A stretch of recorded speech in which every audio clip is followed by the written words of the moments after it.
নমস্কার বন্ধুরা, ডিমস কিচেন চ্যানেলে তোমাদের অনেক অনেক অনেক স্বাগত। আশা করি সবাই ভীষণ ভালো আছো।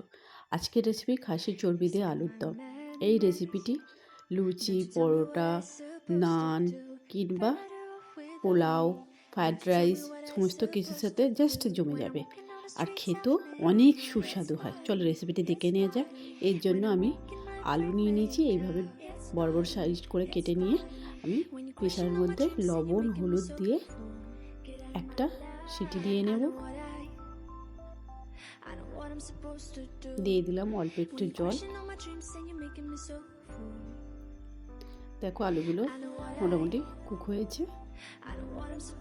এবার আলুগুলোকে ভালো করে ভেজে নিতে হবে।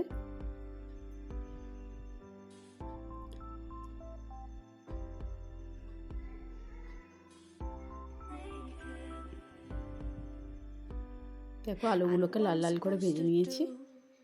ওই তেলের মধ্যেই দিয়ে দিলাম গোটা গরম মশলা ফোড়নে, তেজপাতা, একটা শুকনো লঙ্কা, 3টে এলাচ, 2টো লবঙ্গ। একটু গরম হয়ে যাওয়ার পর দিয়ে দেব পেঁয়াজ কুচি। পেঁয়াজটা এখানে লাল লাল করে ভেজে নিতে হবে।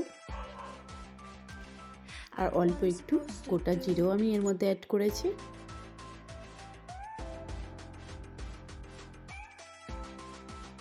পেঁয়াজটা অল্প একটু ভাজা হয়ে যাওয়ার পর দিয়ে দিলাম একটা টমেটো কুচি।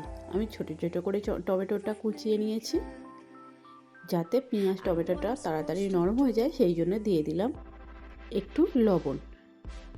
পেঁয়াজ টমেটোটা একটু তাড়াতাড়ি নরম হয়ে যাওয়ার পরে দিয়ে দিলাম আদা রসুনের পেস্ট।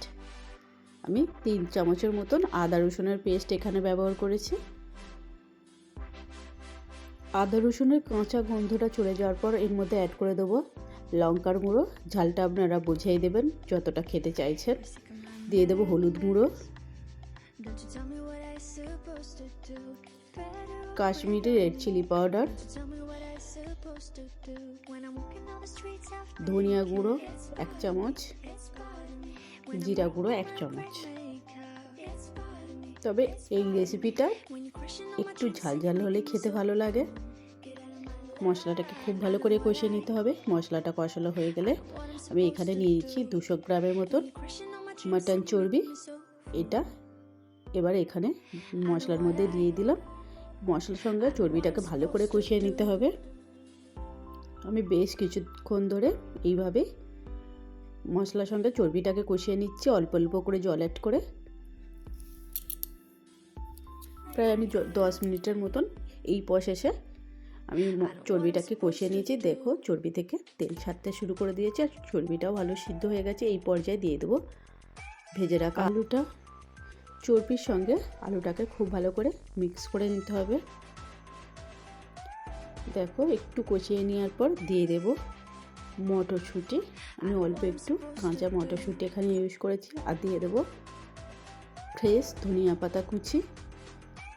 আবারও কিছুক্ষণ এটাকে মিক্স করে নিচ্ছি। নিয়ে দিয়ে দেব অল্প একটু গরম জল। খুব বেশি গরম জল আমি এখানে ইউজ করলাম না, কারণ আলু সিদ্ধ হয়ে গেছে, মোটামুটি রেসিপিটি হয়ে এসেছে। এই পর্যায়ে আমি গ্রেভিটা খুব বেশি করব না, সেই কারণে অল্পই জল দিয়েছি। আপনারা পরিমাণটা বুঝে কতটা গ্রেভি রাখবেন সেই অনুযায়ী জলটা দেবেন। নামানোর আগে দিয়ে দেব গরম মশলা গুঁড়ো। ব্যাস, রেসিপিটি রেডি হয়ে গেছে। আর এর থেকে দারুণ একটা স্মেল বেরোতে শুরু করেছে। অবশ্যই রেসিপিটি তোমরা ট্রাই করে দেখো, ভীষণই ভালো লাগবে। আর রেসিপিটি যদি ভালো লেগে থাকে অবশ্যই কমেন্ট করে জানাতে ভুলবে না। আর ভিডিওটিতে একটি লাইক করে দেবে, আর চ্যানেলটিকে সাবস্ক্রাইব করে নেবে। আজকের মতন এই পর্যন্ত। আবারও দেখা হচ্ছে নতুন একটা রেসিপি নিয়ে।